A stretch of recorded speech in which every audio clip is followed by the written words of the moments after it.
There is a multifaceted movement by the council to restrict the movement of personal cars within Edinburgh, particularly in the city centre.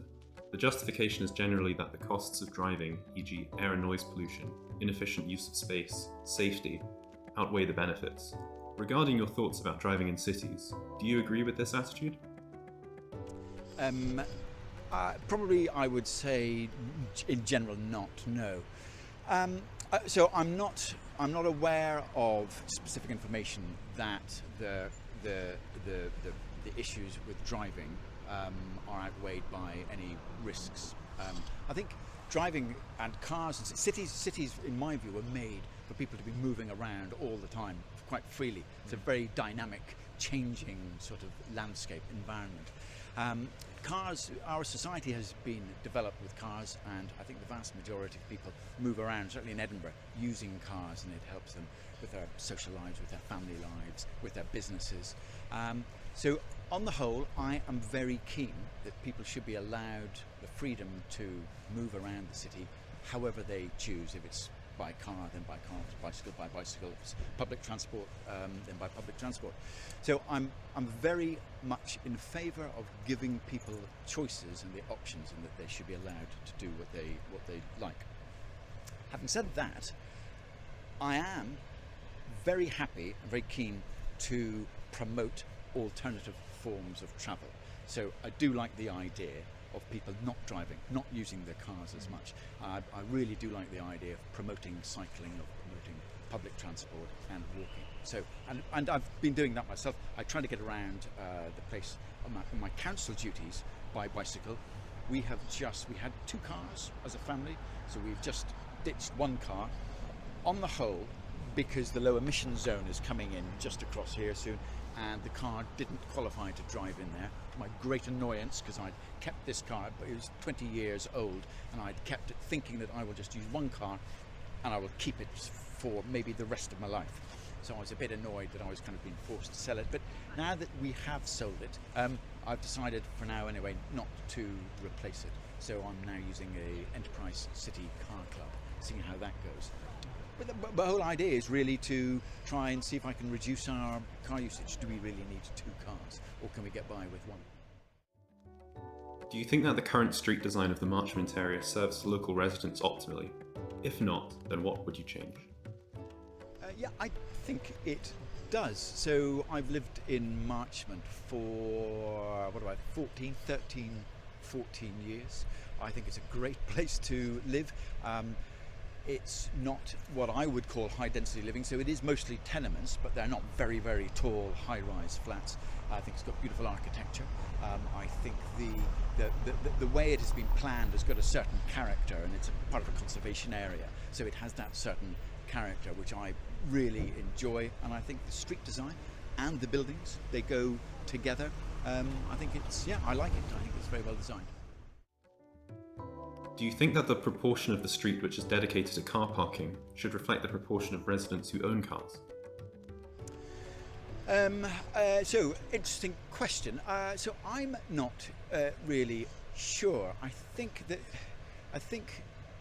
that, as I said before, most people have cars to get around, and most people would feel that not to have a car would be a real infringement in their quality of life.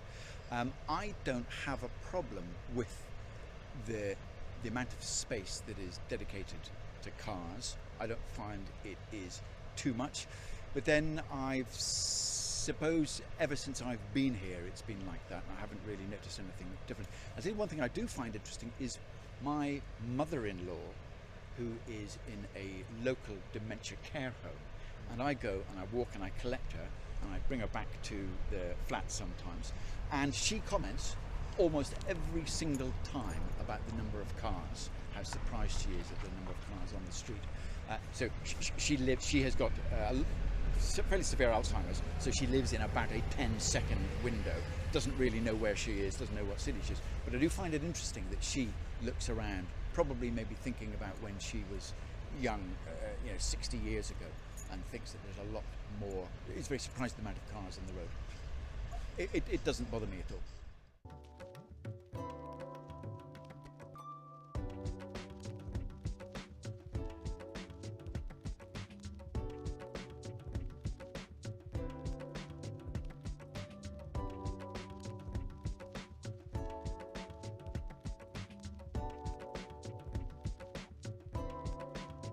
The Marchmont Neighbours group is currently campaigning to convert the junction outside of Warrender Pool into a public park. What are your thoughts regarding this?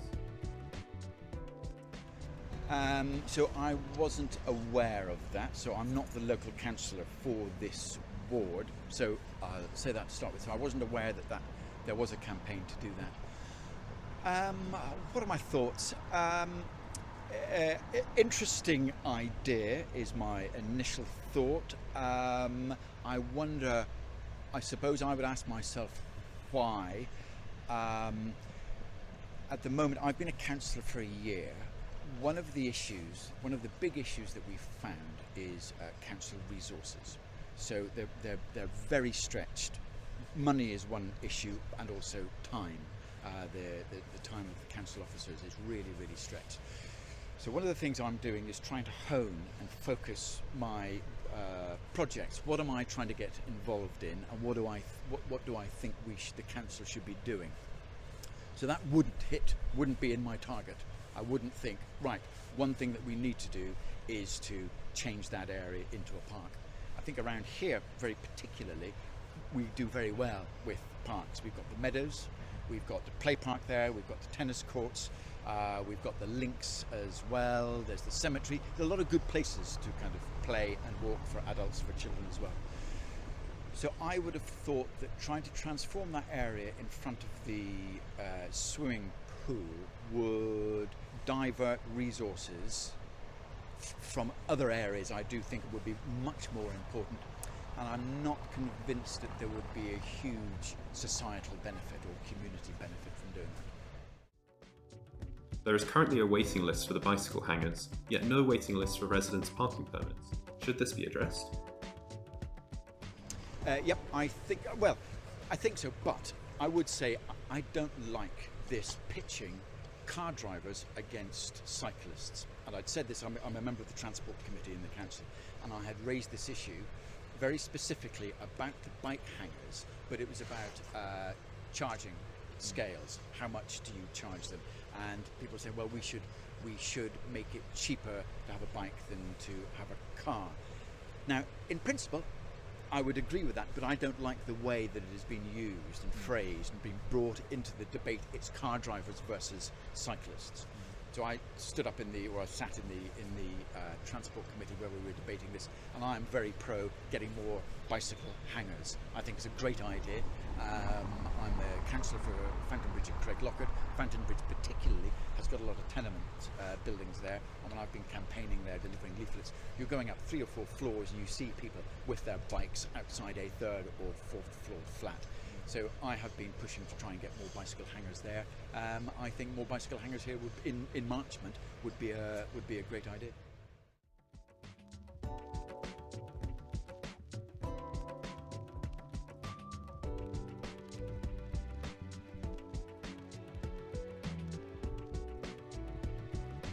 The Blackford to James Gillespie's primary school bike bus allows children living in and around Blackford to safely cycle to school on occasion. For this purpose, the organisers have created the Blackford Quiet Route, which involves a modal filter at the north end of White House Loan, as well as modal filters outside of James Gillespie's primary school. Regarding this, do you have any thoughts about the project? Again, I think these have been a little divisive, I think. So I'd call them two. There's one outside the primary school, and then there's the other one further south.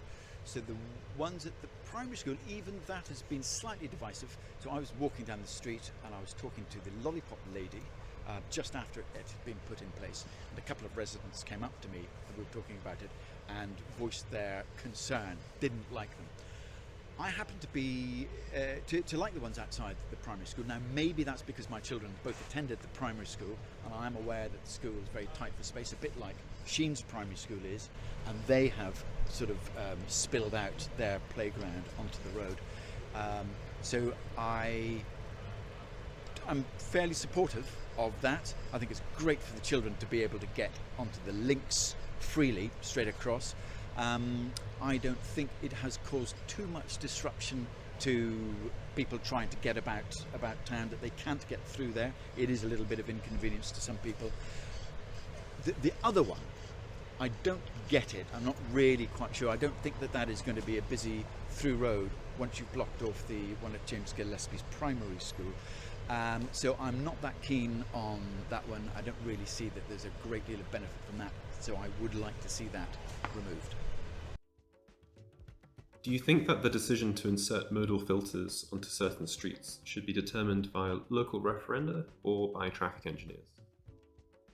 I think, so politics at the moment, we seem to get very divisive, very black or very white. And again, it's a bit like this.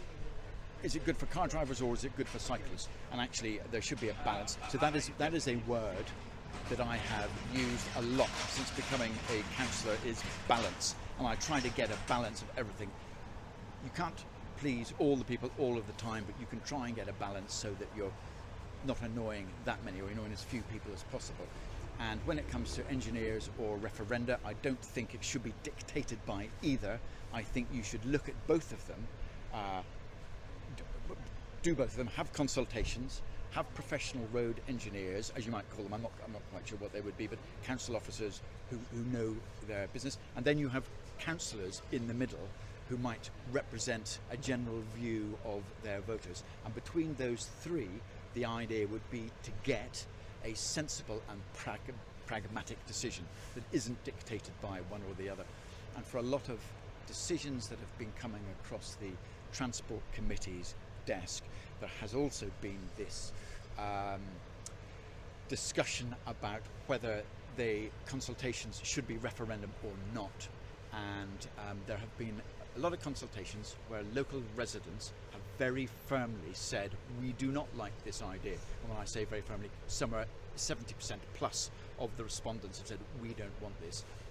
It's gone ahead anyway, and the transport convener has said, well, of course, this isn't a referenda, so the consultation, the residents in the consultation don't get to decide yes or no, so we're effectively going to ignore what they say and we're going to do what they want. And that's a politically motivated decision.